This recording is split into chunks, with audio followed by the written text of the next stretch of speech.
All right, I think maybe we'll go ahead and get started in the interest of time, because we've got a lot to get through, lots to talk about, and I personally can't think of anybody that I'd rather hang out with, although I prefer it in person, Jon, but at least virtually to have a chance to talk with you about everything that's happening right now in our world of both HIV and COVID and global health generally. I'm going to do a quick little run of show for everybody and logistics update, and then I'll introduce Jon and we'll go from there. But I will say we are in a muted mode so that we can record this, and we'll be posting it shortly after this call.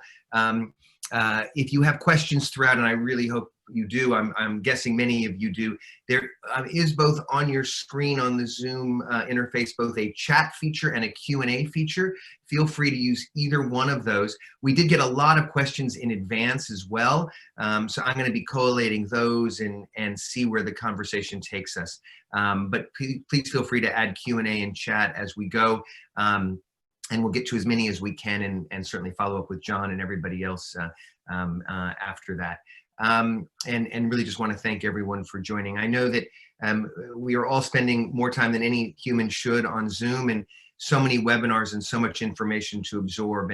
And we at AVAC are working with a lot of partners to really connect a number of dots and recognize that as we grapple with what is now a 5-month-old pandemic, we still have enormous amount of work to do in what is now a 40-year-old epidemic in HIV. As many of you will know, May 18th, coming up on Monday next week, is recognized now for the last 23 years as HIV Vaccine Awareness Day. And there's lots we could say about it, but it would be impossible this year not to think about HIV vaccine development in the context of what is happening with COVID, both the relationships between the two emerging fields, the relationships in science, the relationship in politics. And again, as I said, I can't think of anybody better than Jon Cohen to have a conversation with about all of this.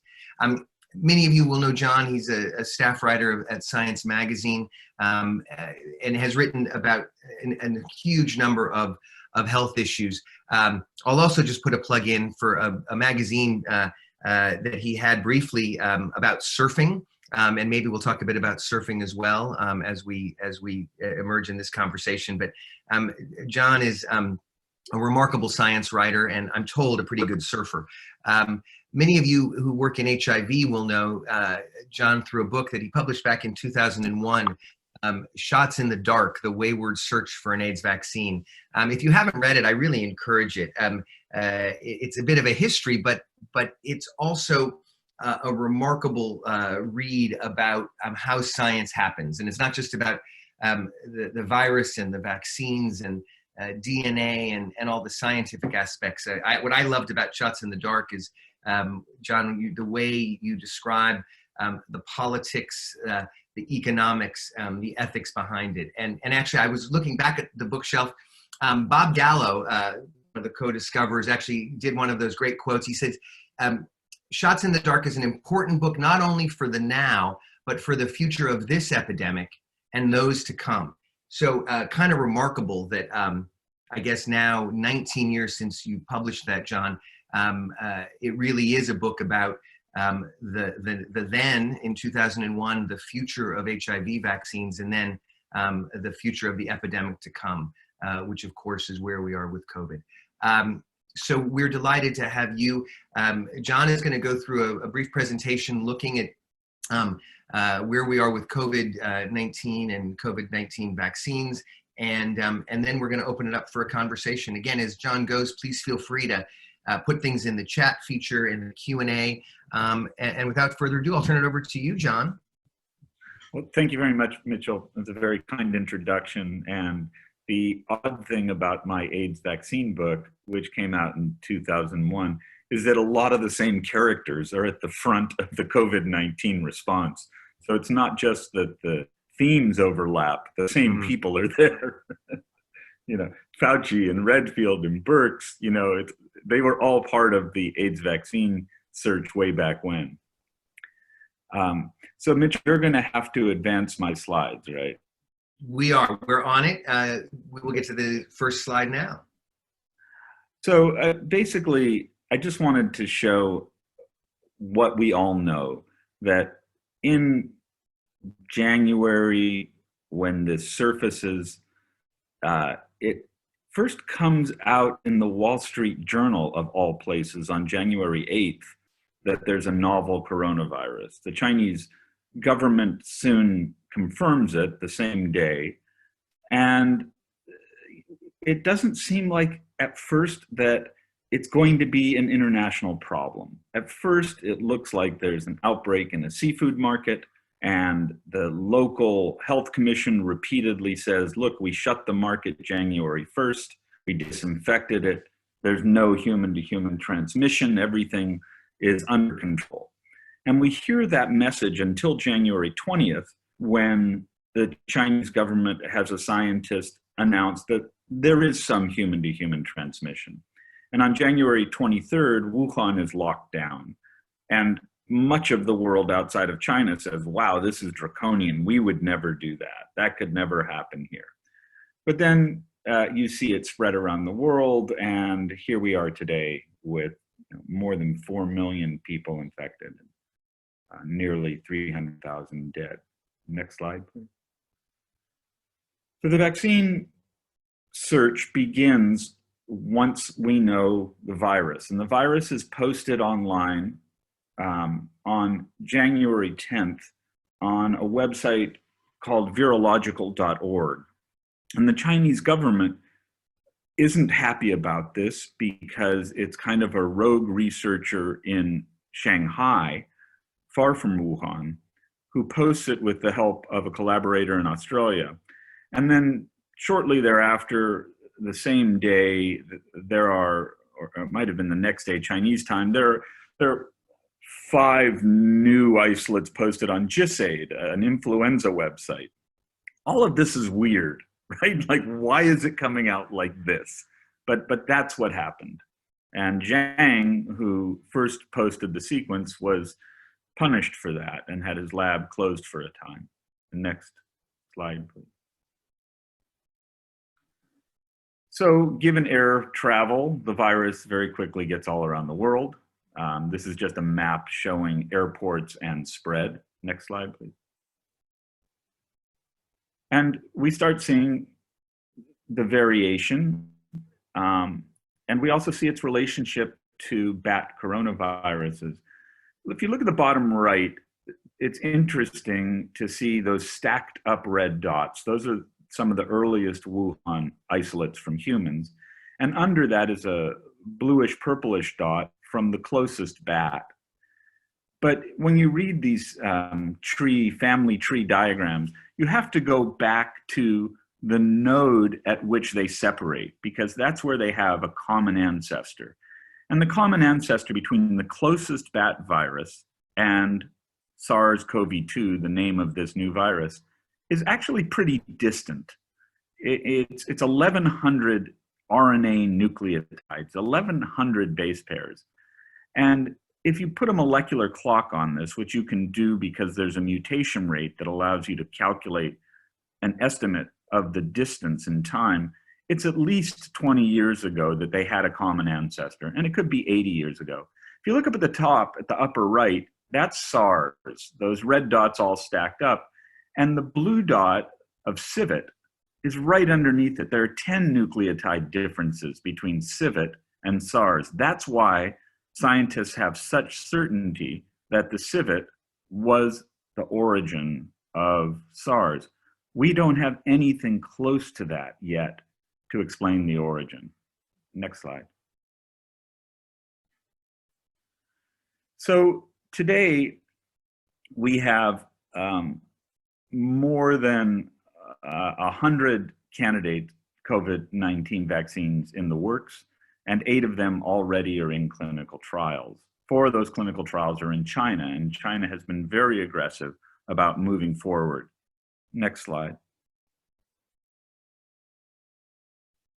CEPI, which is set up, the Coalition for Epidemic Preparedness Innovations, was established in 2016, I believe, to do just this, to respond quickly with pandemic vaccines and fill a gap that everyone had complained about for years. So CEPI starts funding COVID-19 vaccines on January 11th. I mean, by the 13th, they had funded one project, and they're now funding 9 projects. But as we can see from that WHO vaccine landscape that shows there are more than 100 vaccines, CEPI's just one player. Next slide. So I just wanted to quickly go over what types of vaccines are being made. This is an illustration of the virus, and it shows highlighted its surface protein. Its surface protein is called spike. Most vaccines are focused on spike.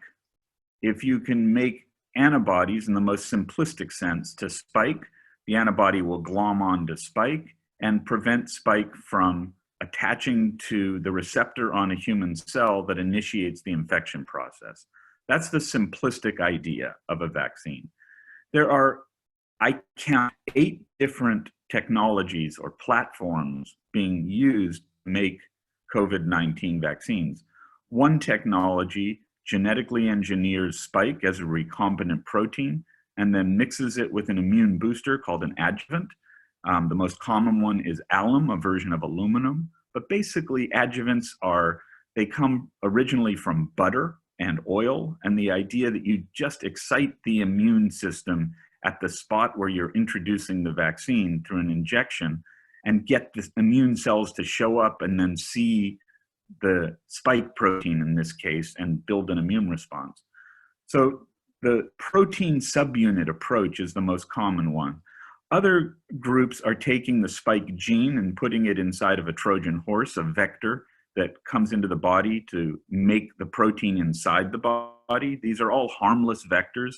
They're things like adenoviruses.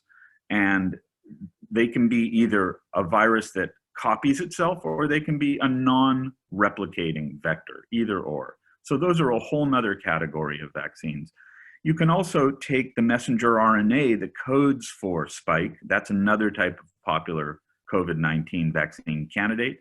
Or you can put the spike gene into a circular piece of DNA called a plasmid. So that's yet another. You can also make spike and put a bunch of spike proteins together, and they will form what looks like a virus. It's called a virus-like particle. Keep in mind that none of these cause an infection with the vaccine. Then there are the more old-fashioned vaccine approaches where you take the whole virus and you inactivate it with chemicals, heat or light, typically chemicals, add the adjuvant to it, or you take the whole virus and you weaken it. So that's yet another approach. One approach takes the measles vaccine and puts the spike protein gene into the measles vaccine. So those are all of the different variations on the theme. Next slide, please. So the first vaccine goes into humans on April 16th, and it happens on the same day both in China and the United States. Photo shows the first woman outside of China to receive a COVID-19 vaccine. And I interviewed her and wrote about it. And she had a really poignant story to tell about what happened to her after volunteering for this trial and receiving publicity. She got a flood of gratitude and even love pouring all over her from all over the country and the world, thanking her, because people are so very aware of the desperate need for a vaccine and are grateful that volunteers are participating in these studies. Next slide, please. The US government has poured a lot of money into 2 particular vaccines. They've committed $500 million to a vaccine made by Johnson & Johnson and $500 million more to the vaccine that woman was receiving made by Moderna. One challenge for both of those vaccines is they're using platforms that have never led to a marketed vaccine. In the case of Moderna, it's mRNA, messenger RNA. And in the case of Johnson & Johnson, it's an adenovirus vector and adenoviruses come in many flavors. I think there are 80, but this is ad 26. So, there's some concern from people who look at the field that, hey, the US government's banking a whole lot on unproven technologies. The flip side is that both mRNA and the adenovirus vector look very promising and have been tested in experimental vaccines and have done powerful things. So it's a gamble any way you look at it. Next slide.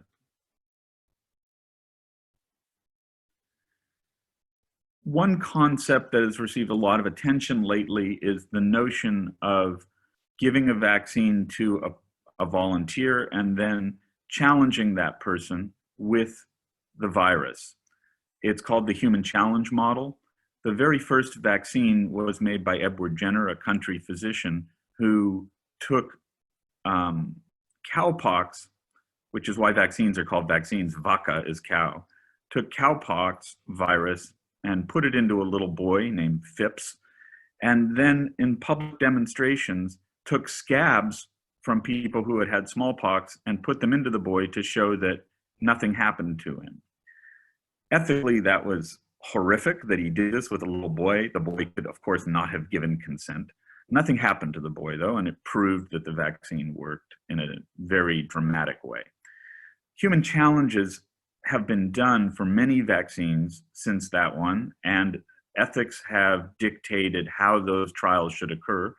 And they are commonly done for dangerous diseases, in particular if there's a treatment that can rescue the person if they become ill. Malaria vaccines are tested with the human challenge model to this day, and we have treatments for malaria, and if you get sick, you're quickly treated.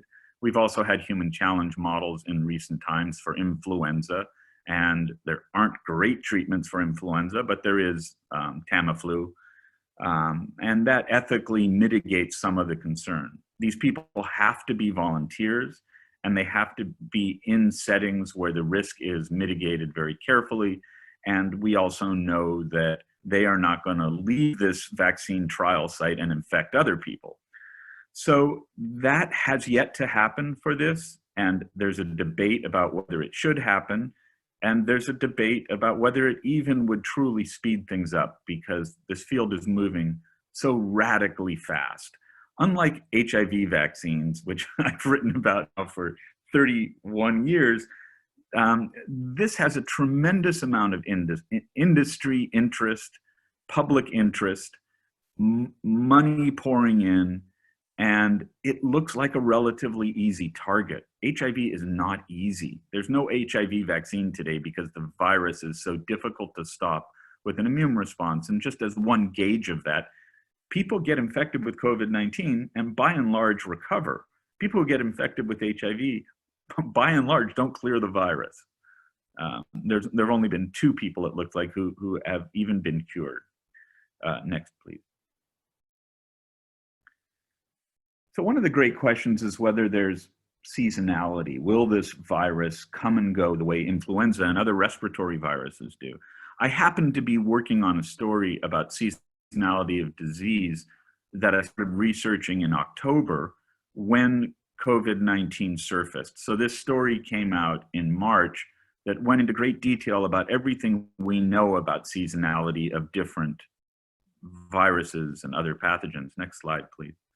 And what we know is that it's all over the place. This is a calendar and showing you different diseases and when they occur. But we do know that viruses that have what are called envelopes, they're fatty membranes, lipid membranes, seem to be more fragile in temperate zones when there's more heat and humidity. Whether it's absolute or relative humidity is another debate. But it looks to many people as though the signature of this virus, SARS-CoV-2, will be a winter seasonality. And it's overshadowed right now because there are so many susceptible people. Seasonality does not bring a virus to a complete stop. It slows it down. And if there are lots of susceptible people, it's still going to have an easy time transmitting from person to person. But as more people develop immunity, then the seasonality signal becomes clearer because the virus has fewer places to go, and it becomes harder for it to move around in that warmer climate. But we don't know yet whether this truly will be seasonal. There are 4 human cold coronaviruses that are seasonal. SARS disappeared after a year, so we don't know. And MERS is closely related, but it's sporadic, jumping from camels to humans. Next, please. This is just showing what we're trying to do by all our shelter at home. We're trying to buy time, to flatten the curve, to relieve our hospitals of being overburdened, and we're trying to buy vaccine time. We're trying to buy time for a vaccine. Next slide. Seth Berkley, who heads Gavi, the vaccine alliance that provides immunizations to children all over the world, has argued for a coordinated approach to this huge field. And next slide, please. And that was in March. And then coordinated approaches started to pop out. The WHO has organized the Solidarity Vaccine Trial to try to do head-to-head comparisons of vaccines. And they went on to form the Access to COVID-19 Tools, the ACT Accelerator, to get the world together to speed things up. And there are critical questions when we do vaccine searches about coordination, and HIV is a great example.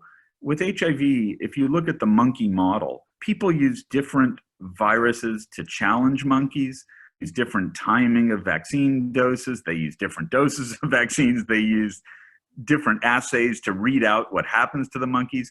If you compare all the monkey studies done in SIV, the monkey model for HIV, it's very difficult to make sense of it and to really do apples to apples comparisons.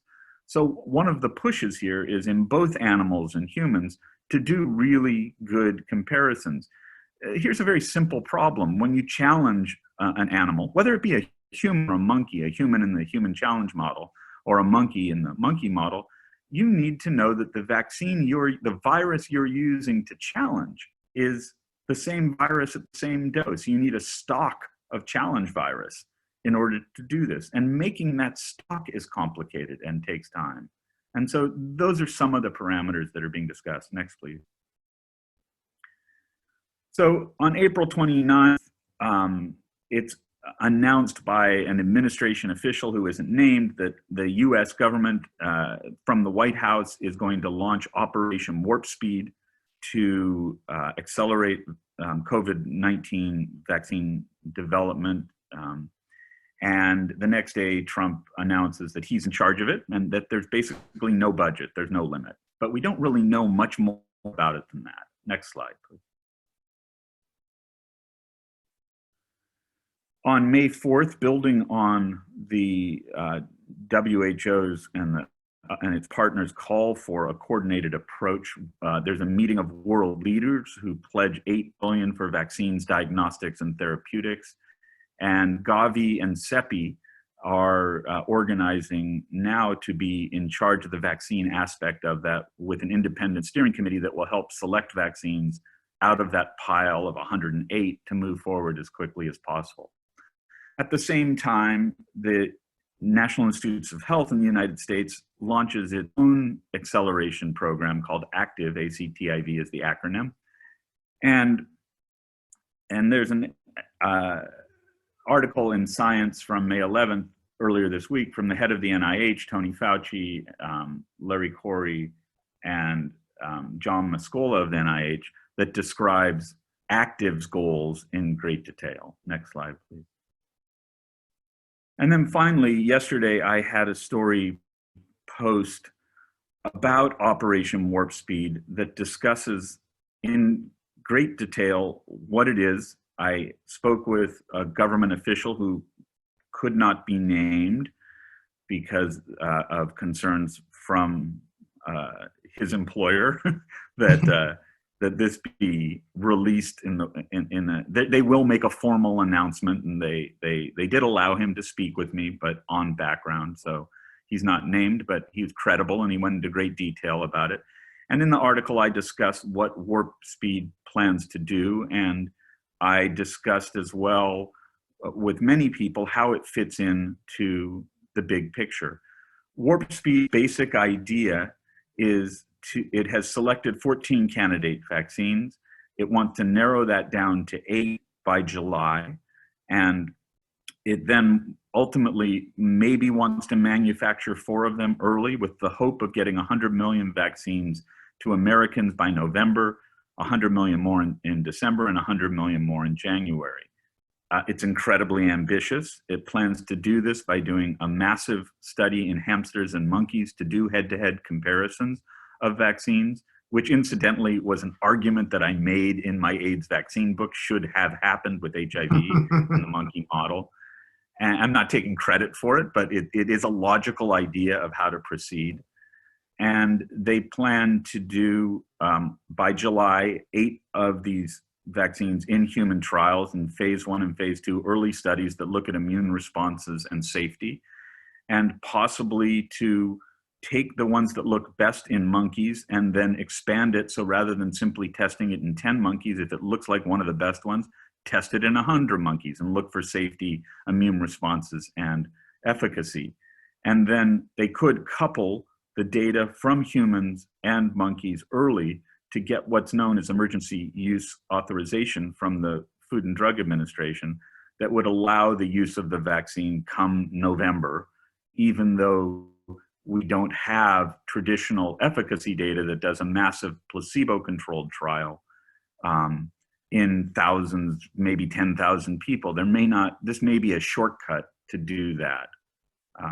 And so that's all I had in terms of slides. One of the controversial aspects to Warp Speed is the government official explained to me they will not consider China vaccines made in China, and their priority is what he called the oxygen mask approach, which is to take care of Americans first, and then to share vaccine with the rest of the world as possible.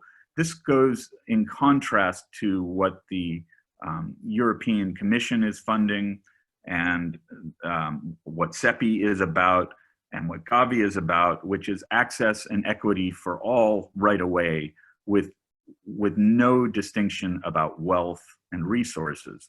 So I suspect this will receive a good deal of criticism because it goes against that international ethos of access and accessibility. Great. And that's it for my slides. Jon, thank you so much. A remarkable review of COVID, SARS-CoV-2 and COVID as it's evolved over the last several months, and certainly about vaccines, and a bunch of comments and questions coming through Zoom and through emails and other means, and so lots to talk about. I wonder, maybe just to start, I think as advocates, we've always wanted to accelerate and speed things up in HIV. And as you know better than anybody, it's been slower than we all would like. I wonder if given Operation Warp Speed, given the conversations about human challenge studies, at what cost speed what are the risks of going? Is it ever? I can't believe I'd even say this. Could we be going too fast in some of this? And what should we and what are you concerned about in looking at? Yeah, I mean, there are several concerns. First of all, safety, clearly. And the faster you move in an automobile, the higher the likelihood you're going to have a wreck that hurts people. It's entirely, it's a gamble. And part of that gamble is that we will not hurt people by moving more quickly. But, we know the laws of physics here.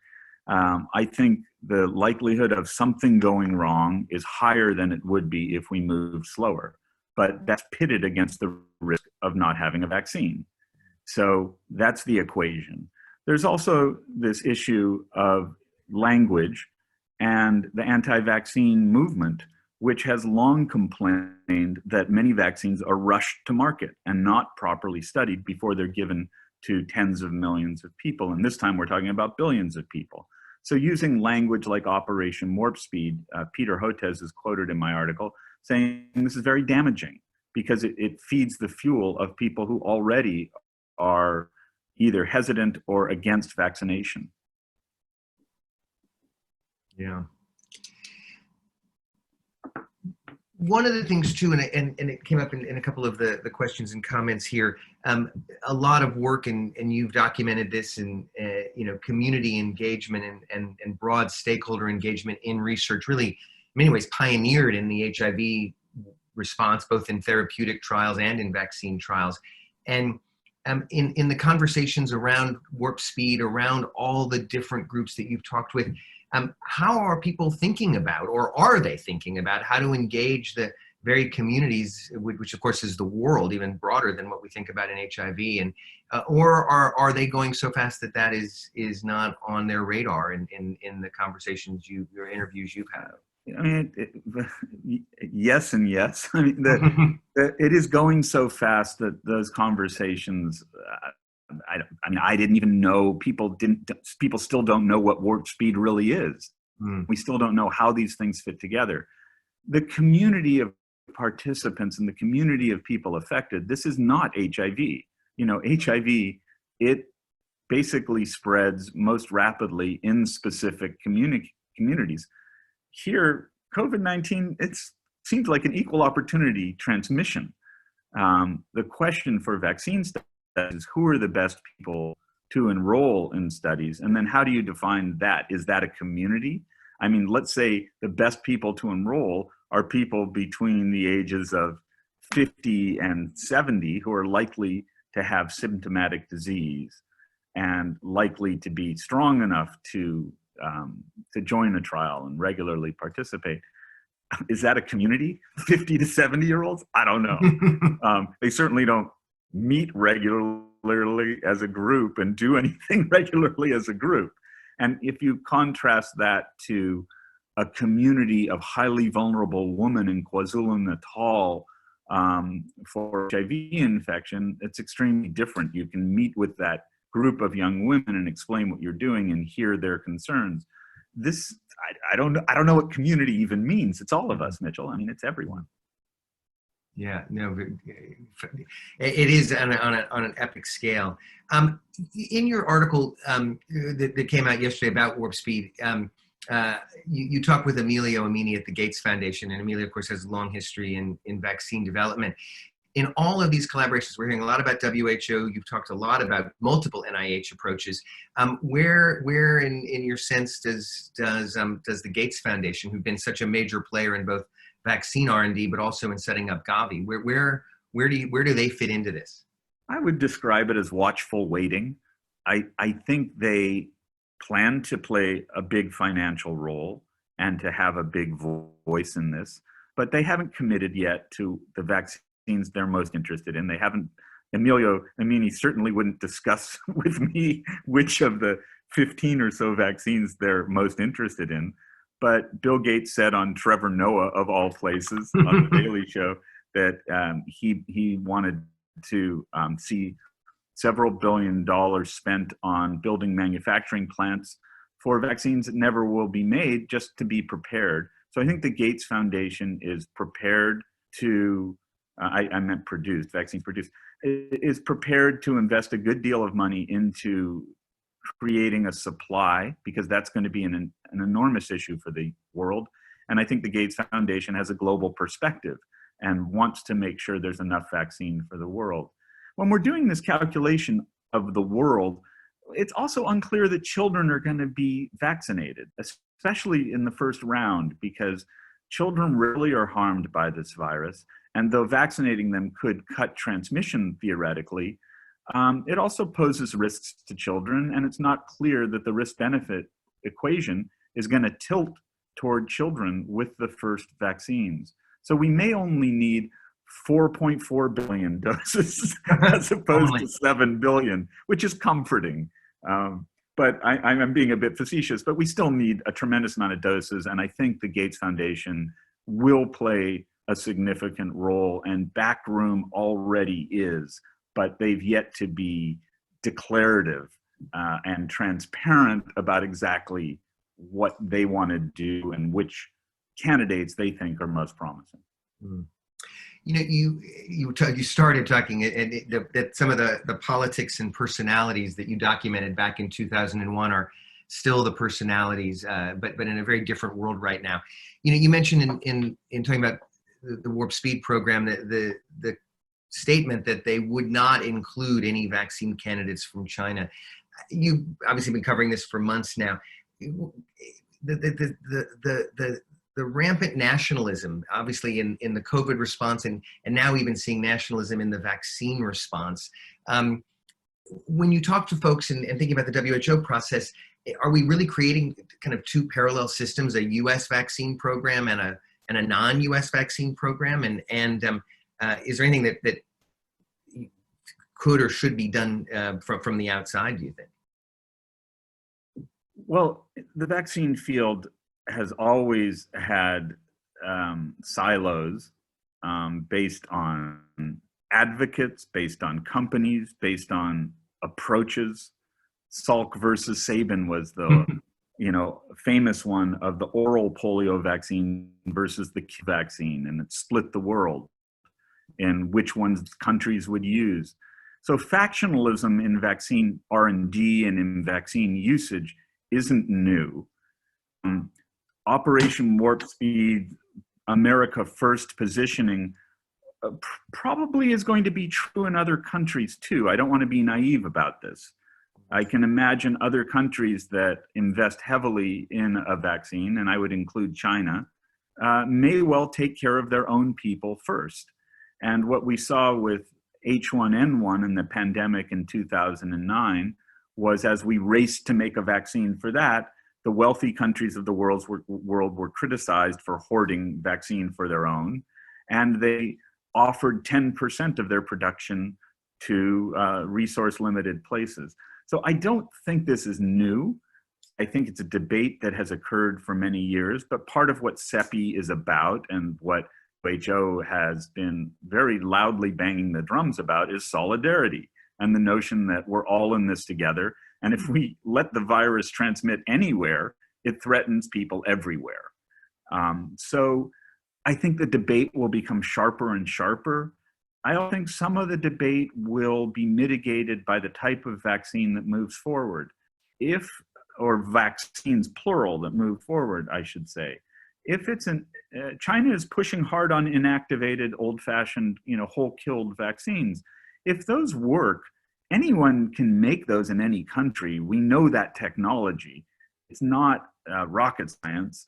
And it may well be that other facilities start quickly producing inactivated vaccines based on a formula from a company that isn't particularly complex. So in reality, the way it will play out will be in part mitigated by the technologies that succeed. If the technology that looks best is messenger RNA, there will be rate limiting steps in the chemicals that you need to make it and in the manufacturing plants that you need to make it. So it's a different equation altogether. And the same holds true for adenovirus 26 or chimp adenovirus or making a measles vaccine. Those all have rate limiting steps that are different. And I think we're going to see it play out politically, ethically, based largely on data and what's working. Mm. I'm saying it just, I've seen a number of reports. I don't know if you've seen reports of this too. The issue just of the glass to make the vials for vaccines as a rate limiting factor. Things that we hadn't really, who thought of this volume before? Yeah, and that too will depend on the type of vaccine. Some vaccines you can put a whole lot of doses, many doses into one glass vial. And some it's more limited. So that's exactly what I'm talking about. We won't know until we know what we're really talking about. Yeah. It's fascinating to see in just a matter of months, all these acronyms created. I mean, CEPI did pre-exist, but all these others, and the old adage, everyone wants coordination, but no one wants to be coordinated. Is anyone talking about the coordination of all of these collaborations? I mean, imagine, even within the NIH, I've heard active and warp speed, but they're not necessarily connected. And then you add in the WHO Solidarity Study and other initiatives and CEPI's work? And is anyone I mean, is it even feasible that someone's going to sit on high, and if so, who that might be, to help make some of those decisions as we get to these rate limiting factors? Or are these just each going to happen in their own time and way?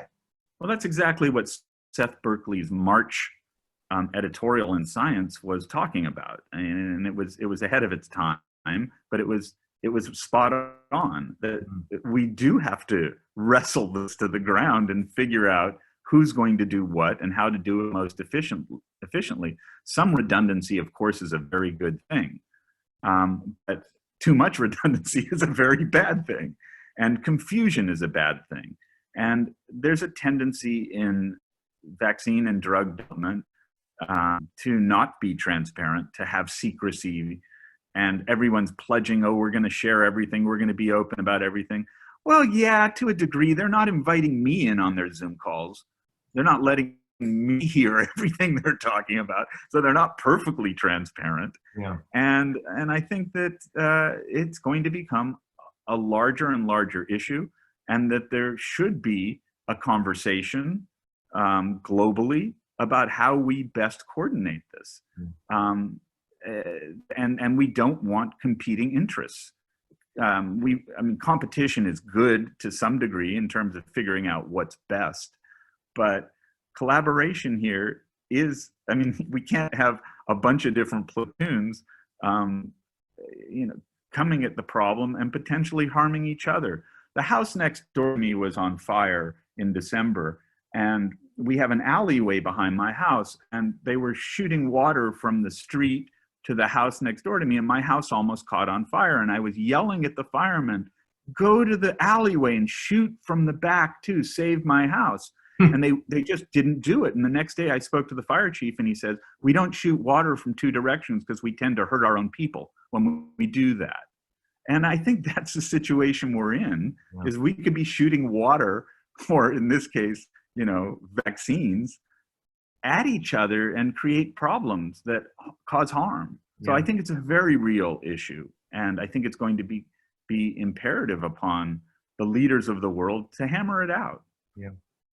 No, it's so important. I want to come to a particular issue. It came up on the safety issue about risks of going too fast. You said one of the big issues, obviously, is safety.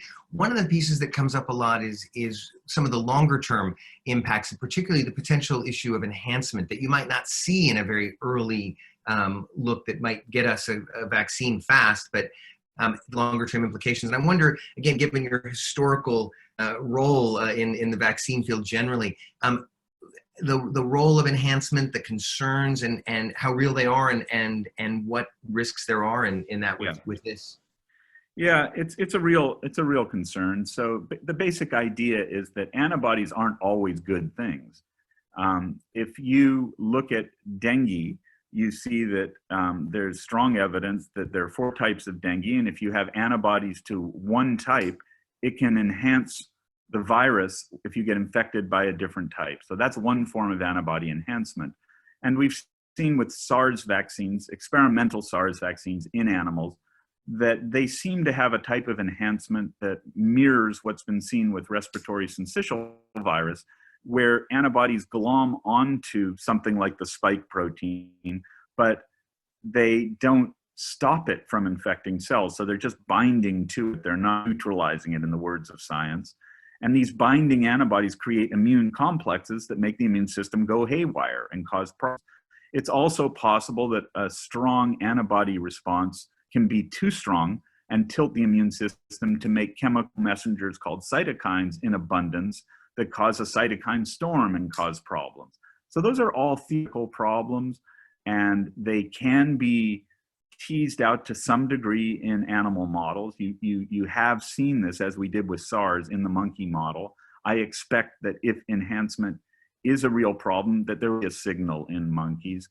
The Chinese Sinovac company did a monkey challenge study already with its inactivated SARS-CoV-2 vaccine and didn't see any enhancement signals. But it's a relatively small study, and you really need to ramp it up, because adverse events, bad things happen, that happen rarely, aren't seen until you test something in lots of people or market something and see what happens happens in millions of people. I mean, we've seen that again and again with vaccines and drugs, where they looked safe until you put them into tens of millions of people, and then a rare event becomes a signal that there's a problem. Intussusception was a good example of that with a rotavirus vaccine, which came to market, and then it was found that these kids were having their colons collapse after the vaccine was spread widely, because it's not a common thing to happen. So I think enhancement's a real concern, and it may not surface until 100 million people get a vaccine as a problem. And it's going to be studied and looked at closely, but it's certainly a very real concern. Yeah. You know, we're talking a lot about both the intersections of different diseases and all these new vaccine concepts, but a couple of questions came in. You know, there's been talk about the potential observation that those who received BCG vaccination for TB may have some degree of protection against SARS-CoV-2, and I think studies being described that would now look at BCG in that regard. Bob Gallo, who loved your book, talked about a polio vaccine to address SARS-CoV-2. Are there, in addition to all these new ideas, are there pre-existing things that you think hold any promise and worth at all? I think we over-focus on antibodies. The immune system is far more complex than just antibodies. Antibodies primarily are stopping, in this case, a virus from entering a cell. They do other things, but that's primarily what they do. After an infection occurs, we have T-cell immunity that targets infected cells that antibodies didn't stop the infection and clear those cells. We also have innate immunity, which exists to recognize any foreigner and attack that with a different system altogether. So the idea of BCG, or an oral polio vaccine, providing some immunity is basically to turn on innate immunity higher. And could that help? It might do something, but it's certainly not the real answer to the problem, because it's not really addressing this virus. And the whole idea of an effective vaccine is that you're mimicking a natural infection, or even doing better than a natural infection, to build an immune response and teach the immune system how to fight should it be attacked by the real thing. BCG and polio vaccine, how can they teach the immune system to fight SARS-CoV-2? They can't. They can turn on generic, general sorts of immune responses that may be of some benefit, but that's where it ends. They're not, in my mind, they're not an answer. Might they provide some protection? Yeah, maybe. They don't really excite me very much, because they're not really solving the problem. Yeah. So I do want to talk a bit about the relationship to HIV, and again, some of it's about personalities, and I'm curious. We're seeing many of the very same characters, as you say: Fauci, Birx, Redfield, the article from John Mascola and Larry Corey and colleagues. What's your sense? Are for all the urgency of COVID, should we be worried that the R&D process for HIV vaccines get somewhat hijacked by all of this interest and focus? I don't think that's going to be a real problem, that HIV vaccines will be hijacked. The problem will be conducting HIV efficacy trials, certainly in this world where we can't leave our homes. It becomes far more difficult, and also HIV transmission rates may well plummet because of shelter in place, which isn't something you hear discussed much, but you need relatively high rates of transmission to do a vaccine study that involves a reasonable number of people. The lower the transmission, the more people you need. So, you can do a HIV vaccine trial in heterosexual Caucasians in the United States, which have a low transmission rate, but it's going to require 100,000 or 200,000 people. I'm making up a number, as opposed to 10,000. So I don't see the COVID-19 vaccine. These things help each other. I mean, COVID-19 vaccines are entirely informed by the HIV vaccine world. All of these platforms, almost all of these, grew out of the HIV vaccine search. Not all of them, but most of them. And there's an irony and a twist to this, because in the HIV world, the thinking was do an antibody vaccine when I got involved in 1989. And I wrote my first article about the HIV vaccine world at the city paper where I was working, the Free Weekly in Washington. I wrote about why is the field all doing recombinant protein that focus on antibodies? Look at Jonas Salk. He's doing a whole killed old-fashioned vaccine, and it's aiming to stimulate T-cell immunity. And so the field then, the HIV vaccine field finally woke up to the fact that their early generation vaccines weren't working. And so they decided, hey, we need both T-cell immunity and antibody immunity. Let's combine and do a prime boost. So we do a prime with an adenovirus vectoral vaccine that pushes T-cells, and we boost it with a subunit protein, or whatever combination of prime boost you want. But the whole idea was to turn on both T-cell and B-cell immunity. Now you have the COVID-19 vaccine field, interestingly enough, taking all these T-cell approaches and reconfiguring them as B-cell approaches for antibodies. So it's all fascinating to me and messy beyond belief. But I don't see one as harming the other. I see them as feeding off each other.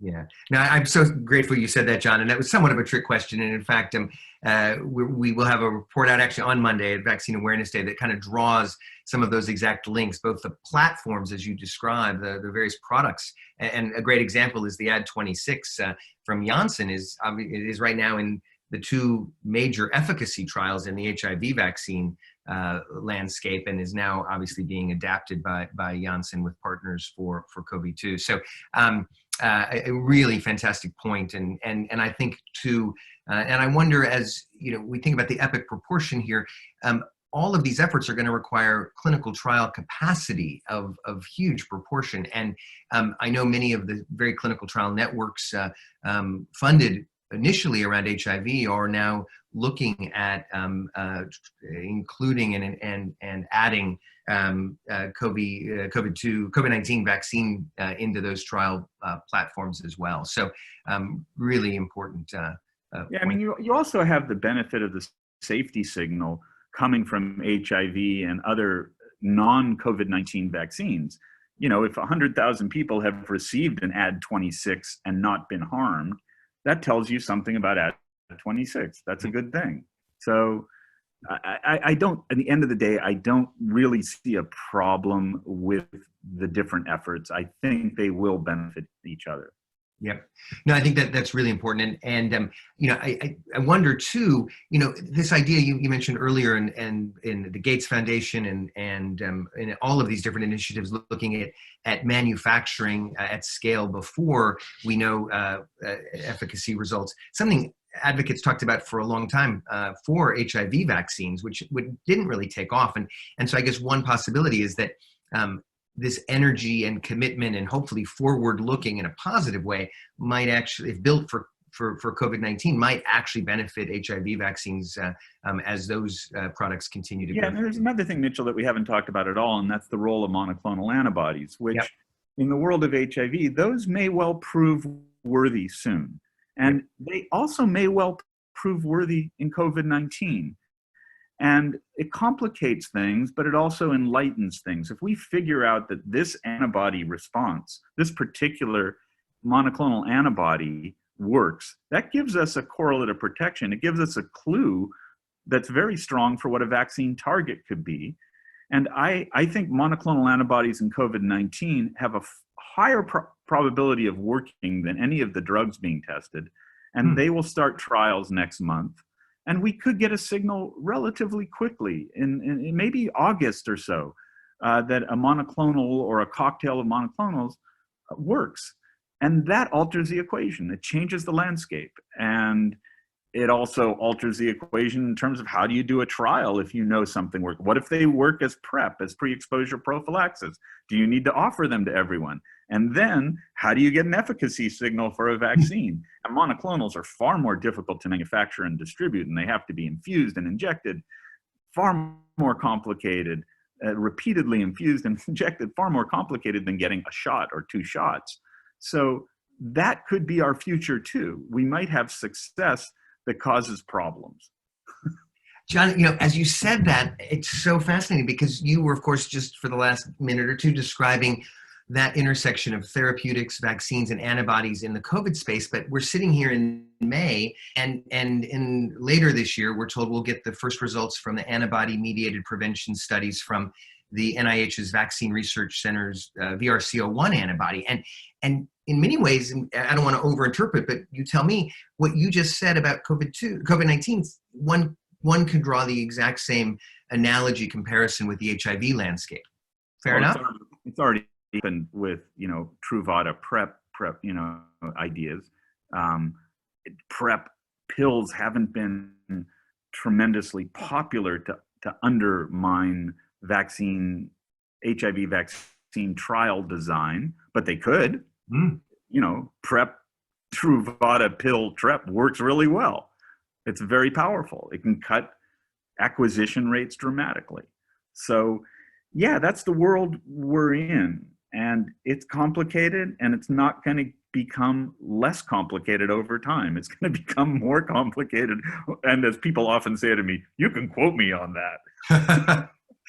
Well, it's going to be complicated. It's going to be messy. And some of these are super high quality problems. And so I wonder, you've been such an amazing translator of the science for so many of us as a science writer.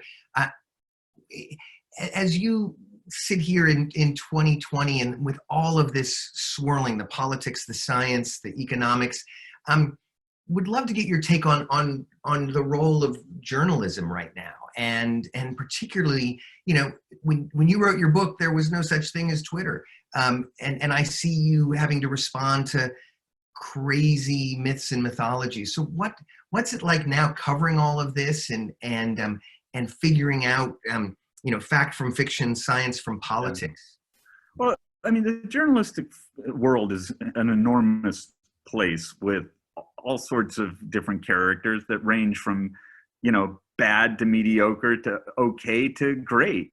And overall, I think the media have done a tremendous job covering COVID-19. I'm really enthralled with the high quality stuff that I find, because I'm good at filtering stuff. I find tremendous coverage by newspapers, magazines, online. There's just a great deal of interest, and it's high quality if you select the right stuff. And it takes some effort to select the right stuff, but you walk into a library and there are a million books. You got to find the good ones. The biggest difference for me is I've been to many meetings, Mitchell, where I'm the only journalist I'm the only HIV vaccine person there, right? Yeah. It's like there's no competition. I can file my story that day or next week and I'm not going to get scooped. There's so much interest in this. And there are so many journalists who are competing to come up with original stories that it's good. I like it, but it also makes my job more challenging because everyone's in on it. Yeah. I welcome it. It's good, but it's certainly a wildly different than when I went to the NIH's AIDS vaccine meetings every year and I was the only journalist. I mean, literally the only journalist. I met in 1991. I went to a Florida AIDS vaccine conference that the National Institute's Allergy and Infectious Diseases put on. And one of the scientists said to me, "Oh, the fox in the hen house is here." And that was kind of the attitude of my presence, was like, oh, we got this troublesome guy here who wants to report on what we're doing. That's not the COVID-19 world. Yeah, no, you are there with the advocates there. I have to jump off. I have to go to my morning meeting. No. I know you do, and I will end with a couple of things. But before you have to jump, I just in the midst of all of this, I just wonder if you have last thoughts about the messiness, the way forward, and how to navigate it all. Well, first of all, I'm heartened that there's so much interest. It's a good thing. I've never seen anything like it, and I don't think any of us have, and that's positive. I think we're going to get ourselves out of this pickle with a biomedical solution or solutions. I think that will happen. I'm optimistic, and I'm not by nature a Pollyannish type of person. I do think that it's going to be a struggle, and I do think there are going to be unanticipated problems, and we should expect them. And I do think that collaboration and transparency are critical. So, I hope that voices like AVAC become prominent early on, as you're trying to do right now in shaping this. And it needs the input from people who aren't actually in wet labs getting their hands dirty. It needs all of us to contribute to shaping this, to save all of us, because we got to get out of this. Yeah. Beautifully said, John. And I'm so grateful you said it, because a number of comments came in that I did want to address. And I know if you have to jump, I totally understand, and so grateful that you were able to spend the time with us. But this issue of how communities engage, and as you rightly say, the community is vast and it's different, I think, than for TB advocacy or HIV advocacy or many other issues. At the same time, I think the lessons of the critical importance of what you just said, of bringing those voices into the debates. And I know, and I comments in the chat that protocols, both therapeutic and vaccine, are bringing community members into protocol teams. That's critical. We have ways to do this coming out of the HIV world, the good participatory practice guidelines that were adapted for emerging pathogens, and clearly a need to transition them yet again to how to respond to the urgency of COVID vaccine and therapeutic development. I did want to flag for people in the midst of— Mitchell, I have to jump off. Go ahead, John. Thank you so much. I'll continue to close this out. Thank you again. And I did want to flag for people, and I hope people saw this. John mentioned a lot of the conversations emerging right now around the idea of a human challenge study. The Treatment Action Group in AVAC did put out a statement last week raising issues about process by which we make those decisions, and when those kinds of studies get designed, how they get designed. And one of the critical things in that statement was a call for some kind of community advisory mechanism, and TAG and AVAC and others are looking hard at how do we do that, in addition to the great work that existing networks and structures have for community input. And please do, as advocates, stay tuned. We're going to be providing more information about that in the days ahead. And if people are interested, please let us know. And John is right, it's a much vaster and different audience, but as many of you highlighted in the comments, while SARS-CoV-2 is equal opportunity on the one hand, it is shining lights, as every epidemic does, on inequities, of stigmatization, of social structures that are not appropriate to deal, and research needs to be responsive to that. And so just want to flag that for many people who've listed this here, and want people to stay tuned to that. And of course, it's HIV Vaccine Awareness Day in a few days, and John's points about the linkage between the science, the politics, the clinical trial sites, the regulatory processes are building off of HIV, as John described. And hopefully, if acceleration happens truly and well in getting us a COVID-19 vaccine, we want to make sure that feeds back in to the HIV landscape, where we still so desperately need a vaccine. So again, things you all know, and grateful for the inputs, the questions, many of which didn't get fully answered, all of which are core to the work that we all hope to take forward in getting us vaccines, not only developed, but delivered. This is one of many conversations within the kind of COVID HIV world, and we look forward to having many more, and to engaging with all of you going forward. The slides, a recording, and hopefully a transcript too will be up. I think John's words are so important. And please stay tuned for additional materials and opportunities to engage. And again, please be in touch with AVAC and TAG as we think, hopefully with all of you, on how we ensure that research does happen quickly, but at its heart happens well, and happens ethically, and happens with full engagement of stakeholders. So thank you all, and stay safe and stay well. And most of all, I guess, importantly, stay in touch, and we will keep this work going together. Thanks, John, who I know had to drop off, and thank you all, and have a good day.